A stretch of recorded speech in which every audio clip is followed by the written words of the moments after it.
Press the bell icon on YouTube and don't miss another update.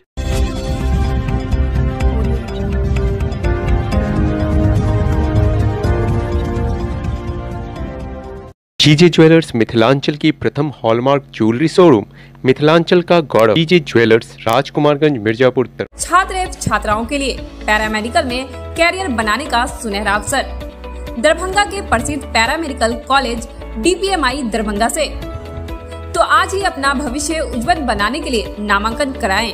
नामांकन प्रारंभ है।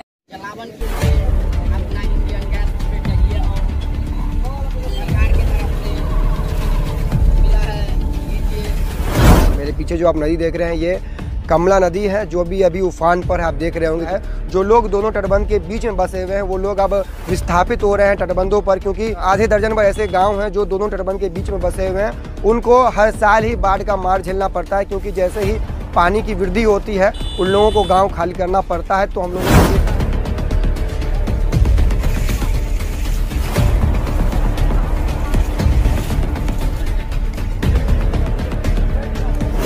पानी उम्मीद है कि आज शाम तक बढ़ेगा। उसके बाद फिर आप देख सकते हैं कि कार्य कराया गया है और बढ़िया कार्य कराया गया है। अभी कहीं सीपेज उपेज भी होने की कहीं से सूचना नहीं है। रात दिन लोग, विभाग के लोग, हम लोग भी रात दिन लगे हुए हैं। दिन रात आकर बांध पर मुआयना करते घूमते हैं, किसी भी पब्लिक को किसी प्रकार की दिक्कत ना हो आवागमन में या फिर किसी भी प्रकार का।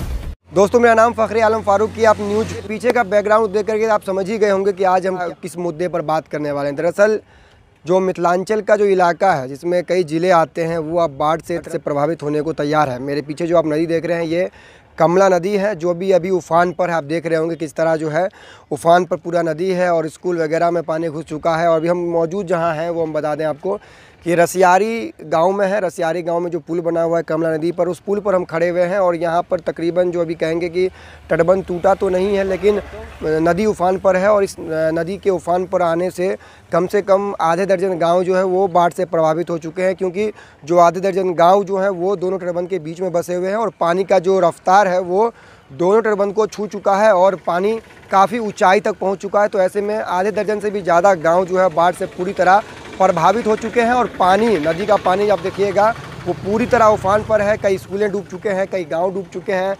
लोगों को नाव से यातायात करना पड़ रहा है।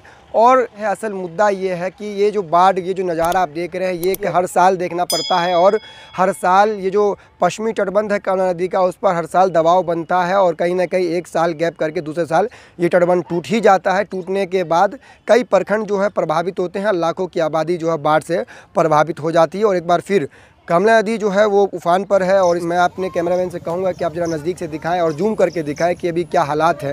सामने एक स्कूल आपको दिख रहा होगा, देखिए स्कूल में कितना पानी आ चुका है।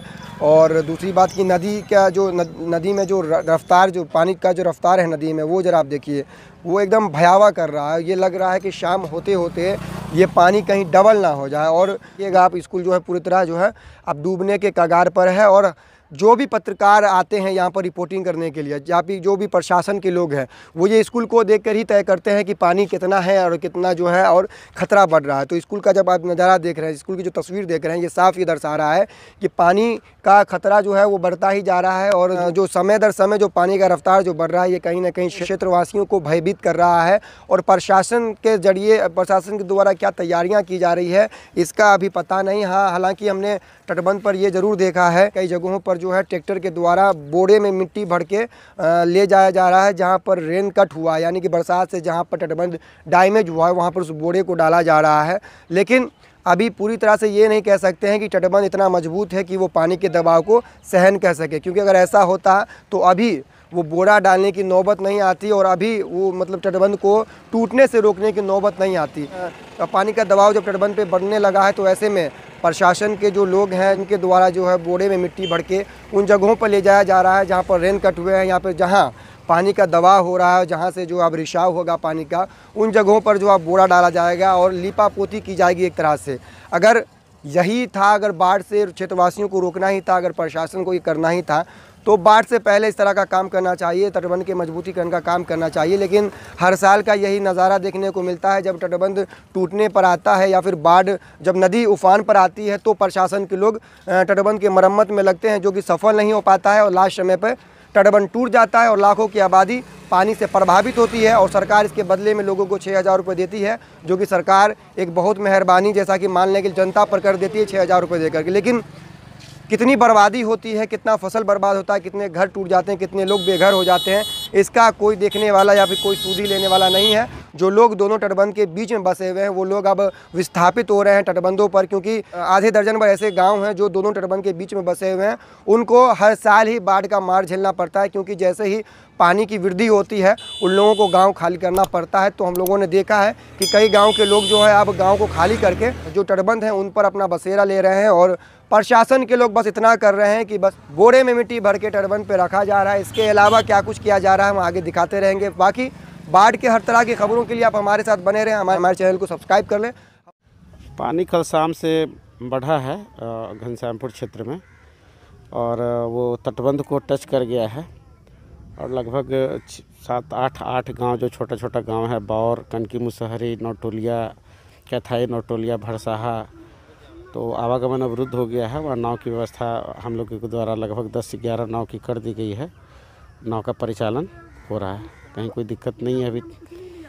सर आगे फिर पानी के लिए क्या मतलब बढ़ेगा या फिर रुका है? पानी उम्मीद है कि आज शाम तक बढ़ेगा, उसके बाद फिर आगे कल परसों में उम्मीद है कि घट जाए। वो तो नेपाल के पानी पे डिपेंड करता है कि वहाँ कैसा पानी हो रहा है, उस पर डिपेंड करता है। बाकी सर अभी जो अगर तटबंध पर दबाव बनता है तो ऐसे में क्या कुछ तैयारी है?